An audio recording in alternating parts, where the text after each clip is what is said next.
We all know the Habs have one of the deepest prospect pools in the NHL, but an article came out yesterday explaining why the Habs should probably trade a lot of these guys sooner rather than later. We'll be diving into that, but first, we have a crazy Dom Ducharme quote about Cole Caufield, and a little note about how Nick Suzuki is really coming to his own as captain, so you'll want to stick around for this edition of Habs Digest. And as we get into the Nick Suzuki topic, a quick reminder to hit subscribe if you haven't already. If you're one of the thousands of people, 70% of people watching, who are not subscribed to the channel and you enjoy the videos, we'd really appreciate your support. Jesse, Nick Suzuki is doing everything right. I mean, he's such a young captain, such a mature guy, but he had a great quote recently. He's at a golf tournament, charity golf tournament. He's 24 years old, and he said, like, as captain, I want to go to the community. I want people to see me. I want them to, get to know me outside the rink. He wants to help kids. He wants to help people in need. He said it's important to him. He also went on to say that this year as captain, he knows he's going to have to make some decisions like where is the team going to eat on the road, or maybe will he have to organize a get-together, something that a lot of times a 23, 24-year-old doesn't have to do. But Jesse, it feels like every single day we're seeing the maturity of Nick Suzuki improve, and boy, I just feel like we're really, really lucky.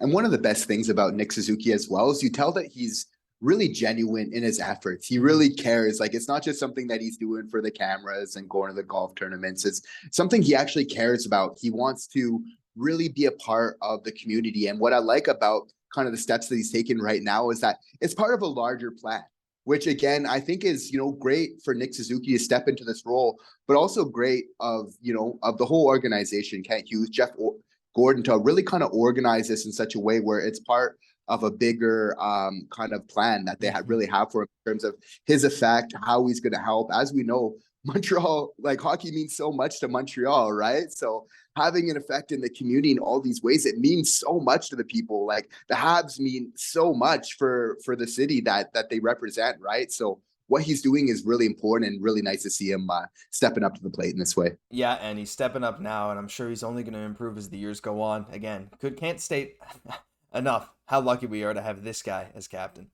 But his guy right next to him, his right-hand man, or left-wing man, whatever way, the lineups shake out, but that's Cole Caufield, and we got a kind of a...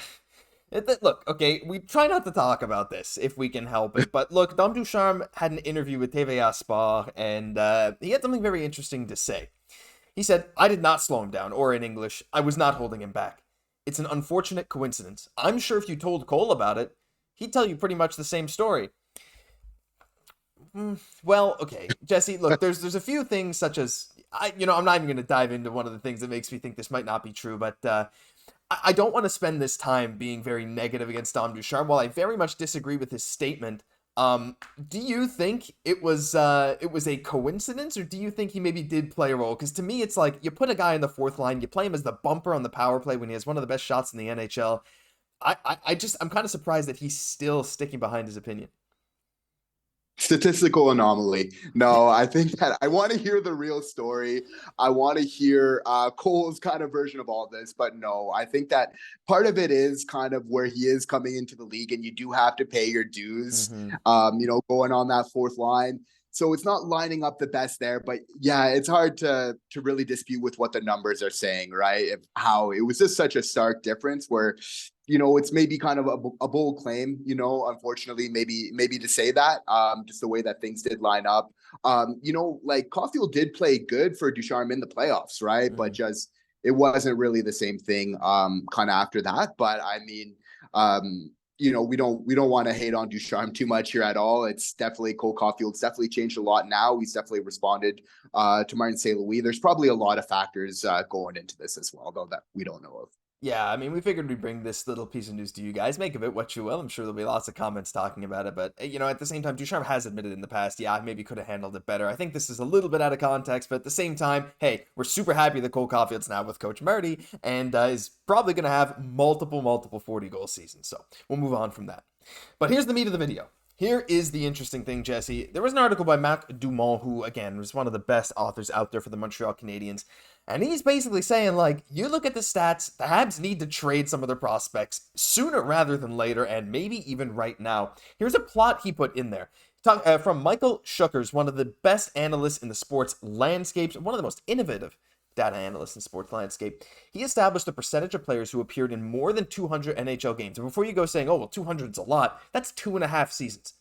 That's not that much in the grand scheme of things if you're looking at this prospect as being a meaningful player for you.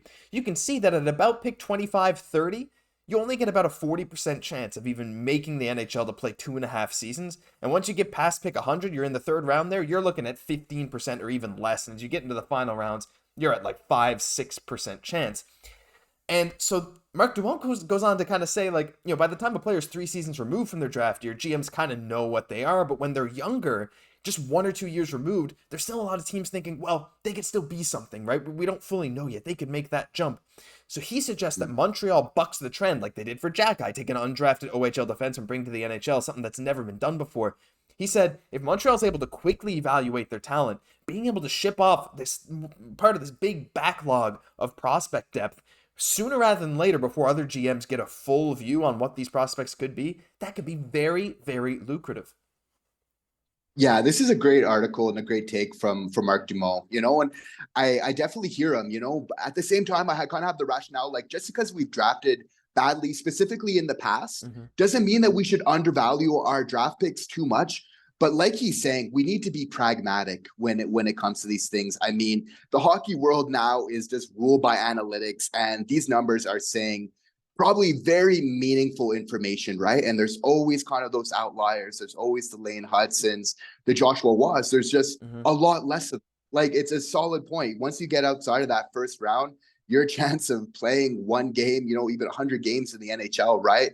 It's not an easy league to get into, and we almost don't celebrate enough just how difficult of a league it is to stay into, how good these athletes are, that they're competing against other people all the time, trying to take their jobs, right? So absolutely, I think that he does have a solid point, and that's the whole luxury of where we're at right now, is that, and the benefit of just having so many prospects is, like we've kind of echoed on the show, a lot of those same sentiments, is doing this exact same thing. This is exactly what we should do. Is obviously we don't even have the space, first of all, and obviously there's the other factor that just most of them won't make it to the NHL. So now the whole real science is really kind of determining, which ones to kind of keep, which ones not to at this point in time. Yeah, it's crazy. And you make a great point, right? Like, you got to really take a hard look at your prospects. And as hard as it is to say, well, maybe they won't turn into anything, you got to do it at some point. Here's a list of some of the Habs top prospects. This isn't all inclusive, but it's most of the ones that you guys would care about.